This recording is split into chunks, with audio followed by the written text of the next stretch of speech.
America is on fire. 90 లక్షల మంది రోడ్ల మీదకొచ్చి ట్రంప్ కి నో కింగ్ అని వార్నింగ్ ఇచ్చారు. హిస్టరీలో ఇదొక బిగ్గెస్ట్ పబ్లిక్ వార్. అసలు ఈ ప్రొటెస్ట్ కి main reason Trump ego and his king attitude. Presidential rules ని పక్కన పెట్టి పాత గవర్నమెంట్ సిస్టమ్స్ ని డిస్మాంటిల్ చేస్తూ ఇయర్స్ నుండి ఉన్న అఫీషియల్స్ తో ఆయన గొడవ పెట్టుకుంటున్నారు. High prices and aggressive policies వల్ల జనం ఫ్రస్ట్రేట్ అయ్యి మేము నీ స్లేవ్స్ కాదు అని ప్రొటెస్ట్లు మొదలుపెట్టారు. ట్రంప్ బిలీవ్ చేసేది ఏంటంటే పీస్ త్రూ స్ట్రెంగ్త్. ఇప్పుడు వార్ ఆపితే అమెరికా వీక్ అయిపోతుందని ఆయన ఫీలింగ్. ఎదుటి వాళ్ళే సరెండర్ అవ్వాలి లేదా తన టర్మ్స్ లోనే డీల్ ఉండాలని ఫిక్స్ అయ్యాడు. అది ఈవెన్చువల్లీ యుఎస్ ఎకానమీకి హెల్ప్ అవుతుందని ఆయన ప్లాన్.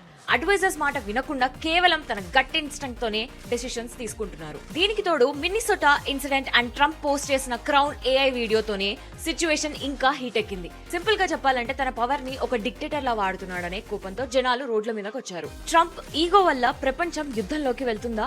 ఒక్క మనిషి వల్ల వరల్డ్ మొత్తం డిస్టర్బ్ అవుతోందా? మీరేమంటారు?